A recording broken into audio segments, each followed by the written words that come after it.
বিদেশে এক একজন মানুষ কতটুকু পরিশ্রম করে, কি পরিমাণ কষ্ট করে, যারা বিদেশ আছে তারাই অন্তত বলতে পারে। আমরা আমাদের বোঝার মা বাবা, আমরা বিদেশে চাকরি করি, সারাদিন কাজ করি, মা বাবার কাছে ফোন দিয়ে অত ভালো মন্দ জিজ্ঞেস করার জন্য। অধিকাংশ প্রবাসী দেখা যায় যে মা বাবা ফোনও রিসিভ করে না, এবং কি কথা বলার সময় ওদের কথা সেন্স অন্যরকম থাকে। কিসের জন্য? এই মাসে বেতন টাকা কম পাঠানো হয়েছে। যখন আপনি টাকা কম পাঠাবেন তখন আপনার সাথে কেউ ভালো ব্যবহার করে না, না ফ্যামিলি, না বউ বাচ্চা, কেউ না, কেউ ভালো ব্যবহার করবে না। আপনি টাকা পরিপূর্ণ হয়েছে এই মাসে, তাদের কোন টাকা আছে, শপিং এর টাকা আছে, সবকিছু টাকা আছে, তখন ওদের এভরিথিং ওকে। যখন টাকা নাই তখন আপনি ভালো ব্যবহারটাও পাবেন না। শত শত প্রবাসী আত্মহত্যা করতেছে, সুইসাইড করতেছে ফ্যামিলির কারণে।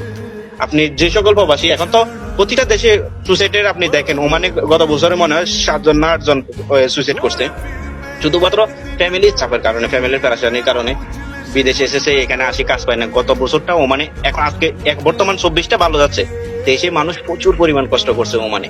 আমি অনেক মানুষকে আমি নিজে কাজ দিয়েছি, আমি অনেক মানুষকে কাজের ব্যবস্থা করে দিয়েছি, প্রায় 300-350 মানুষের কাজের ব্যবস্থা আমি করে দিয়েছি ওমানের ভিতরে। এটা একটা ভালো উদ্যোগ গ্রহণ করেছেন আপনি, এই জন্য আপনাকে ধন্যবাদ। আমি আমাকে অনেক জায়গা থেকে আমার পেজের ভিতরে আমাকে কাজের জন্য অফার করে, আমি মানুষকে কাজের ব্যবস্থা করে দিয়েছি আগে। তো এখন সবাই তো আর পক্ষে সম্ভব না। আমি কখনো যদি একটা কাজের জন্য পোস্ট করছি যে অমুক জায়গায় একটা কাজের জন্য পোস্ট করছি, একটা কাজের জন্য লোক লাগবে একজন, কিন্তু আমাকে কমেন্ট বা মেসেজ করেছে আপনার অন্তত পক্ষে 200-250 মানুষ। তাহলে কতগুলো মানুষের কাজ না, বুঝতে পারছেন?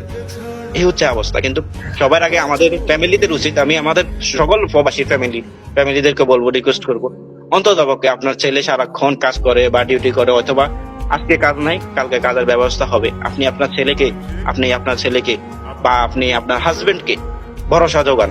হ্যাঁ, হচ্ছে না, ইনশাল্লাহ সামনে হবে। আর এমন এমন চাপ দিবেন না ফ্যামিলি থেকে আপনার ছেলেকে বা যে ওয়াইফ তার হাজবেন্ডকে, এমন চাপ দিবেন না যার কারণে সে ডিপ্রেশনে চলে যায়, সে অকালে মৃত্যুবরণ করে।